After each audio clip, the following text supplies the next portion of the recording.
"Chris, the test indicated you're lying." Those were the words that shattered the calm inside a small interrogation room in Frederick, Colorado. It was August 15, 2018. A husband sat across from detectives, composed and careful, claiming he knew nothing about his missing wife and daughters.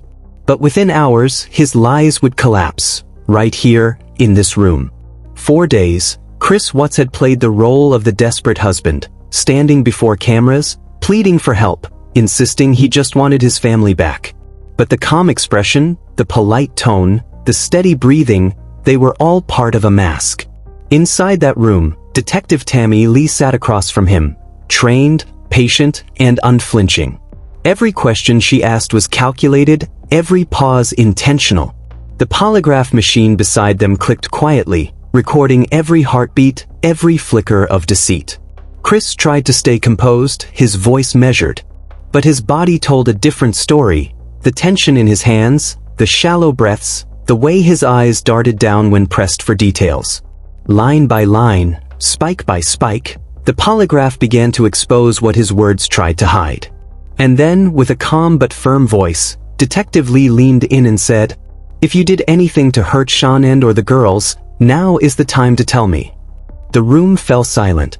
Chris looked down. For the first time, the cracks began to show. Outside, investigators were already connecting the dots, the inconsistencies in his story, the strange phone data, and the hidden affair he hadn't mentioned. Everything pointed in one direction. The polygraph confirmed it, he was lying. That was the moment the mask began to break. Within hours, Chris Watts would move from husband and father to the prime suspect in one of the most shocking family murder cases in American history. The man who claimed to know nothing was about to confess everything.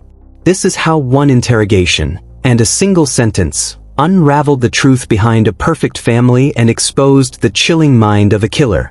Before the lies, before the interrogation, there was the image of a perfect life. Chris and Shanann Watts lived in a quiet, suburban neighborhood in Frederick, Colorado. A place where the lawns were trimmed, the smiles were wide, and the social media posts painted a picture of happiness.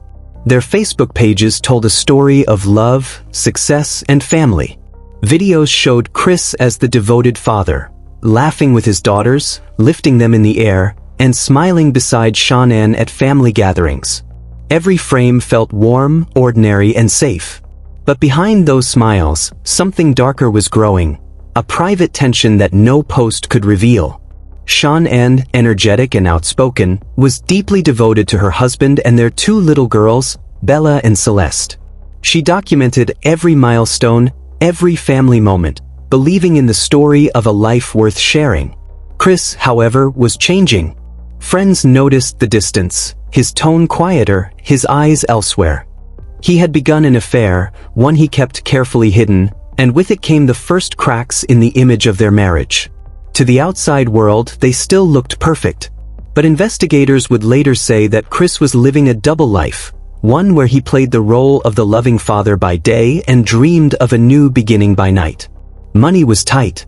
The Watts family had filed for bankruptcy years earlier, and their mortgage was a burden. Beneath the smiling photos were overdue bills, financial stress, and a man who felt trapped between responsibility and desire. Shanann, meanwhile, was doing everything she could to hold the family together, still sending loving messages, still fighting to make things work. She was pregnant with their 3rd child, a boy they planned to name Nico. But as her hope grew, his resolve to stay faded. And that's the contradiction investigators would later confront. How a man who appeared so gentle, so composed, could hide so much darkness behind a calm face. Every text, every message, every cheerful post was a piece of a mask. And soon that mask would slip. Because the story Chris told to the world, and to police, would begin to unravel under pressure. The smiling father, the devoted husband, the calm interview, it would soon become the man cornered by his own lies. The truth was waiting in that interrogation room, and it was only a matter of time before the calm, quiet man broke. Behind every perfect family photo, there can be shadows. And for Chris Watts, those shadows were about to come into the light. The illusion of the perfect family shattered quietly, without warning, without sound. On the morning of August 13, 2018, Shanann never showed up for her OBGYN appointment. She was 15 weeks pregnant, expecting a boy she had already named Nico.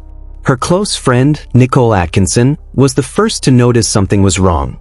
Shanann had returned home from a late business trip just a few hours earlier, around 1:48 a.m., captured on the neighbor's doorbell camera, her suitcase in hand, walking up the driveway.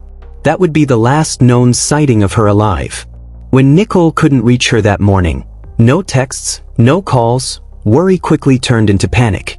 Shanann never ignored her phone. By mid-afternoon, Nicole drove to the Watts home in Frederick, Colorado. She knocked. No answer. The car was in the garage. Shanann's shoes, the ones she always wore, were by the door. Something was off. Nicole called the police. Moments later, Frederick Police Officer Scott Coonrod arrived for a welfare check. His body cam footage would become one of the most critical records in the case. The door was locked. The house was silent. But inside, everything looked untouched. Shanann's purse, phone, and keys were all there. Even her medication, something she never left behind. Her car seats were still in the SUV, parked neatly in the garage. Then, Chris Watts arrived. Calm, collected, soft-spoken. He greeted the officer with polite confusion, saying he had no idea where his wife or daughters had gone. On camera, he walked through the house, opening doors, checking rooms, his voice low, steady. But to the trained eye, his demeanor told a different story. He didn't ask where they were. He didn't panic. He didn't cry. He just explained. Later, the neighbor across the street, Nate Trinastick, would show police his security camera footage, recorded around 5:17 a.m. that same morning. In it, Chris is seen backing his work truck into the driveway, loading items for several minutes before driving away. The footage showed no one else leaving the house. By that evening, the case had already changed from a simple welfare check to a missing persons investigation. Local news began running the story. Social media filled with Shanann's smiling pictures, her daughters, Bella and Celeste, laughing beside her. And at the center of it all stood Chris Watts, appearing calm, giving interviews on his front porch and pleading for their return. If someone has them, please bring them back. I just want them safe. This house isn't the same without them. It was the image of a husband begging for help, but beneath the surface, investigators were already sensing something was very wrong. That calm, that composure, it didn't feel like grief. It felt like control. The next day, detectives would invite Chris to the station to help them find his family. But behind the mirror glass, investigators were already preparing for something else. A test that would reveal the truth he could no longer hide. By the second day of the investigation, the cracks had already begun to show. The calm, composed husband who appeared on the front porch begging for his family's return was starting to look different to detectives behind the scenes. As the Frederick Police Department, the Colorado Bureau of Investigation, and the FBI began comparing timelines, small inconsistencies began to surface, the kind of details that don't scream guilt but whisper it. Chris said he'd left for work around 5:15 a.m. But his cell phone data placed him at home earlier than that. He claimed Shanann had told him she was taking the girls to a friend's house. Yet, she never texted or called anyone that morning. And the neighbor's surveillance video, that quiet clip from across the street, showed Chris alone, moving back and forth to his truck in the early hours. No Shanann, no Bella, no Celeste. Detectives began tracking his movements, his phone pings, work truck routes, and even the GPS trail from his job site at the Anadarko oil field. They noticed gaps, small, seemingly harmless pauses in his timeline, where minutes were missing. And in homicide work, missing minutes often mean missing truth. It wasn't one lie that caught Chris Watts, it was the pattern of small ones. The way his story subtly shifted every time he repeated it. The way his calm seemed too steady, too rehearsed. Behind the scenes, FBI Special Agent Tammy Lee and Special Agent Graham Coder were assigned to handle the interviews. They had studied his demeanor on the porch. They had seen the footage. And they both knew what this kind of calm usually meant. By August 15, 2018, just 2 days after the disappearance, detectives invited Chris to the Frederick Police Department, Not as a suspect, at least not officially. They told him they just needed his help to fill in the gaps. He agreed immediately. Chris walked into the interview room wearing a gray shirt and athletic shorts, carrying an air of cooperation. He sat down across from Agent Tammy Lee, a seasoned polygraph examiner known for her composure and precision. On the table beside him, a clipboard, wires, and the unmistakable hum of the polygraph machine being calibrated. Tammy smiled politely, reassuring him that the test would help clear things up. Chris smiled back, unaware that this would be the moment his carefully constructed story began to fall apart. Over the next few hours, the line between witness and suspect would blur. Every question, every answer, every pause would pull at the threads of his lies. And soon, the man who seemed calm, helpful, and polite would start to unravel one deception at a time. What happened inside that small interrogation room would expose everything, not through violence or shouting, but through silence, body language, and one simple question. Chris, are you sure you're telling us the truth? The interrogation room at the Frederick Police Department was small, almost uncomfortably so. White walls, a metal table, 2 chairs, and a box of tissues in the corner. A place designed not for comfort, but for truth. Chris Watts sat quietly, hands folded on the table, eyes darting toward the camera mounted above the door. He smiled faintly, polite, almost boyish, as FBI Special Agent Tammy Lee entered the room. She greeted him casually, almost warmly. No raised voice, no intimidation, just calm conversation. It's the technique investigators use when they need someone to keep talking. Tammy began setting up the polygraph equipment, attaching small sensors to his arm and chest. She explained every step, where the wires went and what the test would measure, his breathing, heart rate, and sweat response. Chris nodded, pretending to understand, pretending to be relaxed. But the cameras caught more than words. His eyes blinked faster when she mentioned Shanann's name. He licked his lips when she said, "The girls." And when she reminded him, "You can stop at any time if you're uncomfortable," he smiled and said, "I'm fine." A line investigators would later replay many times. As the machine calibrated, Tammy asked him simple, grounding questions: his name, date of birth, and where he worked. It was part of the test protocol, but also a subtle way to observe his baseline, how his body responded when telling the truth. Then she shifted. Her tone stayed soft, but her words became sharper and more focused. She asked about the morning Shanann disappeared, what they talked about before she left, and what the girls were wearing. Chris answered smoothly, his voice even. But each sentence was slightly off. Not false enough to break the illusion, just inconsistent enough to raise suspicion. Behind the mirrored glass wall, investigators watched closely. Every pause, every shift in posture. To them, this wasn't a grieving husband, it was a man performing. The test hadn't even started, and already the truth was slipping through the cracks. Outside that room, the search for Shanann, Bella, and Celeste was growing desperate. Inside it, detectives were about to find their turning point. Because when that polygraph began recording, Chris Watts was about to face the one person who could see straight through his lies.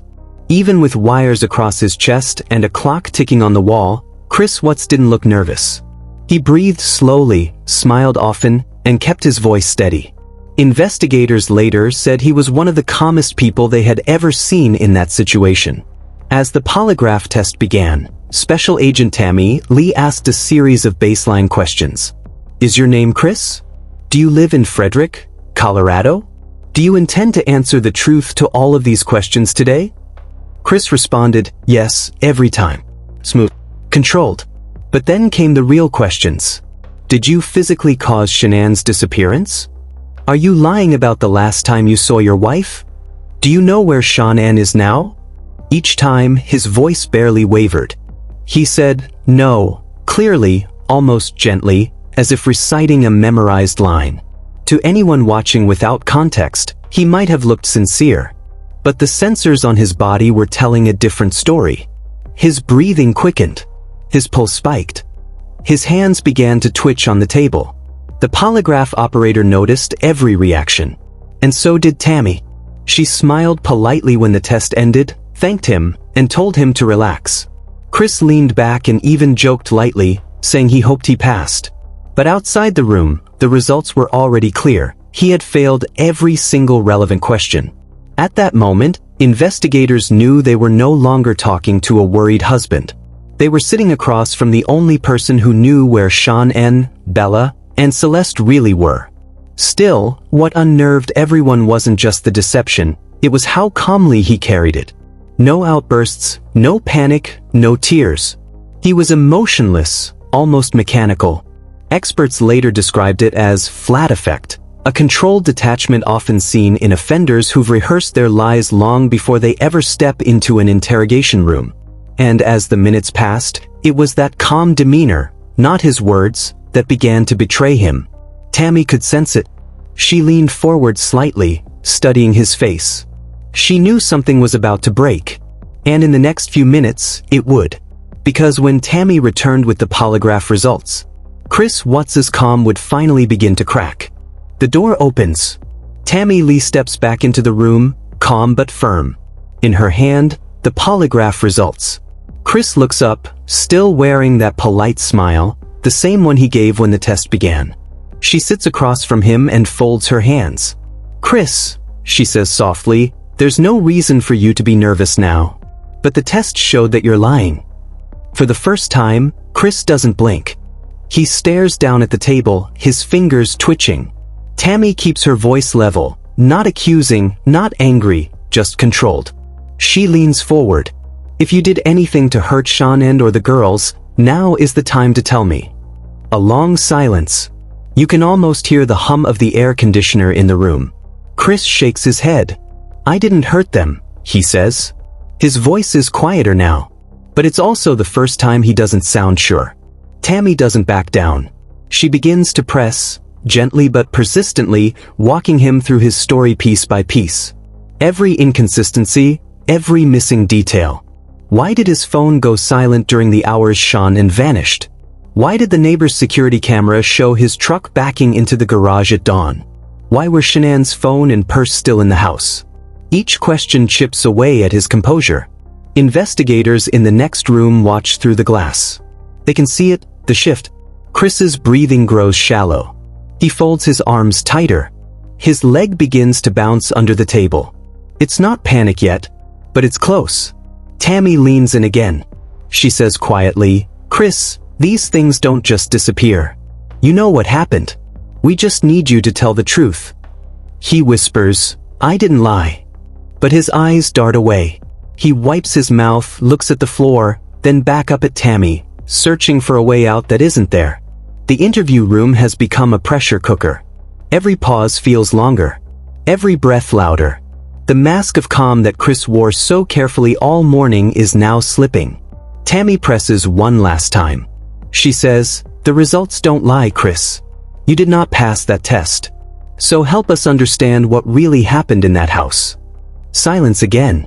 He nods slowly, his hands now gripping the table edge. And in that silence, detectives watching through the glass knew they were one step away from the truth. Because once a liar stops defending the lie, the confession isn't far behind. The room hasn't changed. Same walls. Same table. Same cold air. But everything inside it has shifted. Chris Watts sits motionless, eyes glazed, shoulders slumped. The calm that once made him look innocent now makes him look cornered. Tammy Lee and Graham Coder return to the room. Their approach is no longer purely investigative, it's psychological. Tammy starts with empathy. She tells him she understands how life can spiral. She says, "Good people make bad decisions. Sometimes they panic." Coder adds softly, "We're not here to destroy your life, Chris. We just need to understand it." Chris nods slightly but says nothing. His hands are clasped so tightly his knuckles turn white. The detectives know the polygraph alone won't break him, but guilt might. So they begin to paint pictures. What if Shanann did something, and you just reacted? What if something happened to the girls and you lost control? They're not accusing, they're offering him an escape hatch. A way to confess without feeling like a monster. Chris swallows hard. He wipes his face with both hands. The silence between each question grows heavier. Every second, the weight of his own lies pushes harder on his chest. This is one of the most studied interrogation techniques in criminal psychology, minimization. Detectives reduce the moral weight of the crime to create a bridge between denial and confession. Tammy leans in gently. Her voice softens. "Chris, I know you love those girls. You're not a bad man. Something just happened, didn't it?" Chris shakes his head slowly. His lips tremble, but no words come out. She continues, almost like a friend, not an investigator. "You're holding so much inside right now. And I think you're scared. But the truth, it's the only way this ends." Chris blinks, long and slow. His breathing grows shallow. For the first time, he looks like he's about to cry. Then she offers one last way out, the accident scenario. "Did Shanann do something to the girls that made you snap? Did you just react?" Chris's eyes close. He exhales through his nose, barely whispering, "I don't know." But they know. The body language, the twitch in his jaw, and the stillness in his posture all signal the same thing. The truth is clawing its way to the surface. Coder adds quietly, "You've been holding this in for too long, Chris. Let it go." Chris stares at the floor. He mutters, "Can I talk to my dad?" That's the moment detectives exchange glances. They've seen this before. When a suspect asks for family, the wall of denial is seconds from falling. Tammy steps out of the room. The camera keeps rolling. Chris is alone again, just the hum of the air vent and the sound of his shallow breathing. He rocks slightly in his chair, rubbing his hands together. He whispers to himself, "I didn't mean to," then stops. The weight of the polygraph result still lingers. He's failed the test. He's been confronted. And now, the illusion of control, the perfect husband, the perfect father, is gone. A few minutes later, the door opens again. Detective Coder enters, not with accusation, but with calm patience. He tells Chris his dad is on his way in. Then he says something that seals the emotional trap. "Chris, when your dad gets here, be honest with him. Tell him what really happened. He deserves that." Chris nods, eyes down. He doesn't argue. He doesn't deny it. Just a quiet, defeated, "Okay." It's a tactic, but also an act of empathy. Bringing in a parent often disarms the suspect emotionally. The room shifts from interrogation to confession. For detectives, it's no longer about catching a liar. It's about giving the truth somewhere to land. The door opens again. Ronnie Watts, Chris's father, walks in, confused, worried, and unaware of what's coming. Chris stands to hug him, but it's weak and fragile. He sits back down, eyes red, voice trembling. Ronnie asks softly, "What's going on, son?" Chris hesitates, long enough to make the silence unbearable. Then finally he says it. But she hurt the girls." The lie comes wrapped in half-truth. He blames Shanann, claiming he only reacted after seeing his daughters lifeless. It's his final attempt to control the narrative, to lessen his guilt. But detectives know this moment isn't about the accuracy of the story. It's about the psychological break. For the first time, Chris Watts admits that something terrible happened, and that he was there. Tammy and Coder re-enter quietly. They let him finish talking to his father. They don't need to press anymore. The confession has already begun. The camera zooms in slightly. Chris wipes his face with both hands. His voice breaks as he says, "I didn't know what to do." At that moment, the perfect family image, the smiling father from social media, the husband from neighborhood barbecues, is gone. What remains is a man unraveling under the weight of his own lies. The first confession was a lie, a desperate attempt to soften the truth. But detectives have seen this before. They know the truth always comes in layers. After Ronnie Watts leaves the room, Tammy and Graham return. Their tone is gentle but direct. "Chris," Tammy says, "we know Shanann didn't hurt those girls. We need to know the truth, the real truth." Chris sits forward, elbows on his knees, staring at the floor. He exhales, long and shaking. Then the words finally come out. "I killed her, and the girls." It's the sentence that breaks everything open. No more excuses. No more stories. Just a man confronting what he's done, and the investigators absorbing the weight of it. He tells them about the argument that morning, how Shanann questioned his affair and how he snapped. He describes what he did to her, then driving with his daughters, alive, to the oil site where he ended their lives. The calm in his voice is more chilling than rage could ever be. There are no tears, no visible regret, just cold, procedural recollection, as if he's narrating someone else's actions. Tammy listens silently, tears in her eyes. Graham takes notes, his jaw clenched. For them, this is no longer an interrogation. It's a memorial of horror.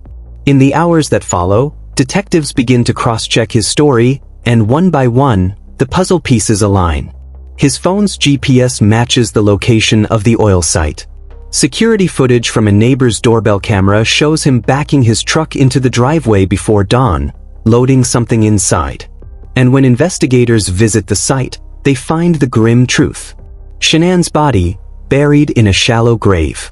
The girls, hidden in separate oil tanks. Every word of his confession leads them to evidence that shouldn't exist, but does. It's proof not only of what happened, but also of how carefully he thought he could hide it. For detectives, this was the kind of case that stays with you forever, the kind that strips away every illusion of normal. Chris Watts wasn't a stranger in the night.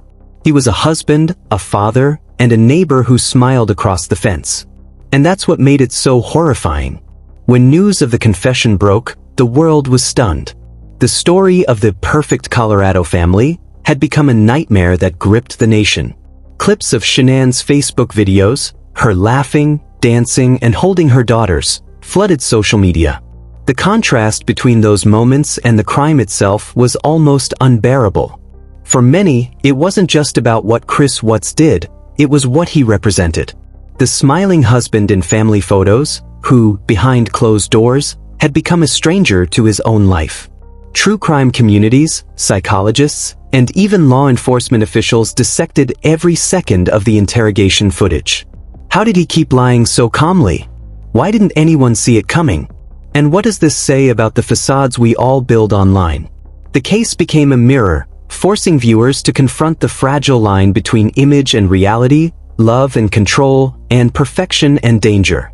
In the end, the interrogation of Chris Watts became one of the most studied criminal interviews in modern history.